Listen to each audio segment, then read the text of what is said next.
In today's video, I'm going to be breaking down exactly how you can walk straight into the gym with confidence and not have to fear about being in the gym like you don't belong, because you belong there just as much as everybody else. Now let's talk about that first day when we walk into the gym. It's intimidating, isn't it? You walk in and it feels like the whole of the gym stops exactly what they're doing just to look at you. Stare down. Or you walk into the gym and you see a whole heap of nonsense. People swinging off the gym equipment and you're like, wait, is that how I'm supposed to use the equipment? And it just looks wild. But this video is going to give you a foolproof guide as to being confident when you walk in the gym. Number one is to acknowledge the fear and to normalize it. Now, when it comes to being afraid, it's a normal response, but we don't have to stay afraid. Walking into the gym alone can be overwhelming. Now, I used to be a personal trainer and I still was afraid to walk into the gym alone because it felt like everybody knew exactly what to do. And being nervous doesn't mean that you don't belong.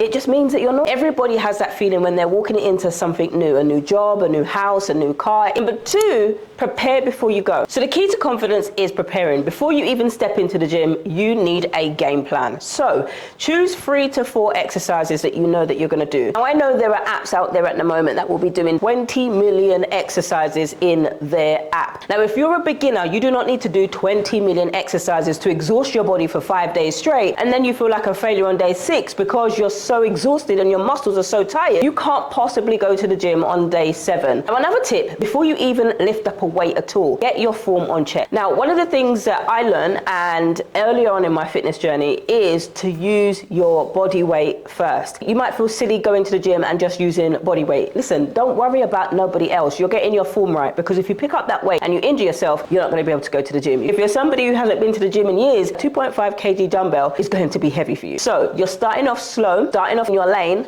and then you can progressively overload, which is how we build muscle, to the higher weights. And lastly, make sure you've got your plan where you can see it, whether it's on a phone, whether it's in an app, whether you've written it down on notes. Have it in a place where you can see it, because once you can see your plan, this puts it into your mind. All you've got to do is execute the move safely with the correct form, and then you're good to go. Number 3 is dress for confidence. Now, I've kitted out my wardrobe all Gymshark. I feel like I'm a Gymshark athlete where they get their clothes free, and so they've got mountains, like a whole room sometimes, and some of them have a whole room full. And so I got into this habit of buying more clothes than I did go to the gym, but that's just me. Now, I know it might sound simple, but buying something that you can wear and be confident in is something that changes the game. It will help you with your confidence to step up and to show up. If you look good, fat, rolls, belly hanging and everything, because you're not going to look like that for the rest of your life. If you're putting in the work with your nutrition, managing your sleep, managing your stress, managing your portions, managing the quality of food that you're eating, baby, you're not going to stay the same, okay? So you can take progress photos. I will put some progress photos of my own in here. The last time that I wore this gym outfit. Baby, you can see the difference between March and December, and I'm like, hey, who is she? It's me.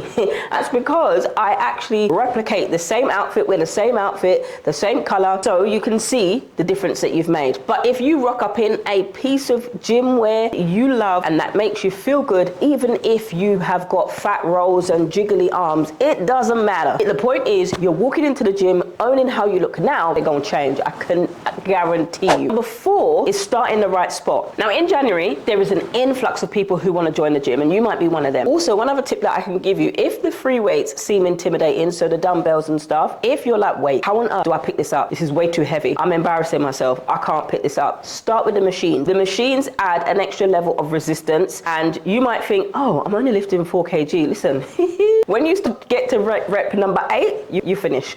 I'm telling you, it's burning. All parts of muscles that you never knew that you had are gonna start burning. Don't worry about that. You keep going. So start with the machines if you're somebody who's intimidated with the free weights. Go to what you know, and then it's humbling starting over again, believe me. And then stick in your corner and just do your thing. Number 5 is to own your space. Now, I know this is a shared gym and you're sharing with other people. I know all of that. But act like you belong there. Act like you paid for your subscription, just like Johnny and Sally me over there, because you do. If you didn't, you wouldn't have been accepted. Make sure if you are going to a gym though, that you read the contracts, because there are some gyms that lock you in for a clause. They might have like a no joining fee, but they lock you in for 12 months. And this is where a lot of people get caught out when they're signing up for the gym in the new year, because new year, new me, new goals, all of those things. But be careful, because some gyms, they are gonna catch you out in that small print, because not everybody is reading the small print, but just signing on the dotted line and like, oh, I got my gym subscription, but actually, just make sure that you do your due diligence when you're signing up and signing contracts. Even if you have to do a dry run before you go in,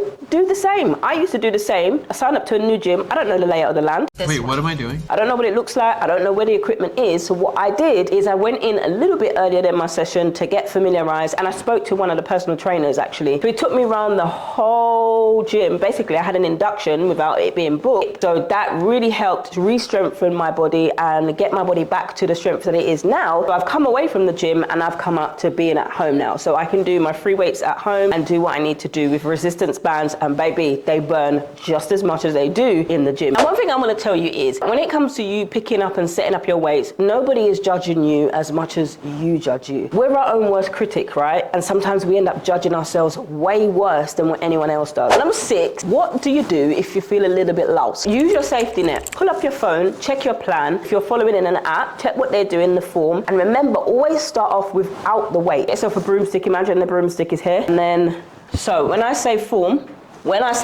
you say form. Hey, so form. So I've got my glutes here rather. Oh Lord, there's not many here. Core is engaged and my pelvis is tucked in, and then my head's not all the way up there. I'm not looking for somebody here. So my head is engaged, my chin is in my chest, so I'm now gazing down at the floor and looking at what I'm doing, which would be my feet. And my feet are hip width or shoulder width apart, and I just want to push backwards. See, I'm pulling myself backwards, and if I'm all the way down here, I can definitely feel it in my hamstrings. So I've gone down too far. I just want my glutes with slight hamstring engagement here. Basically, I am pushing my feet into the floor. Oh, there's some glute activation there, and then the dumbbells would be just past my knees onto my shins, and my shoulders and my lats are engaged, and I pull them back. Everything is tucked in, and then I come back. All this time, I'm pushing into the floor. It does take some time, it takes some practice, but once you get that, you're good to go. And number 7 is to celebrate the small wins. So often we try to get the big wins. I mean, like, yeah, I lifted 50 pounds today. What about the fact that you went to the gym, you haven't been in the gym in years, you suffered gym intimidation and all of those things, but you've done it. You put on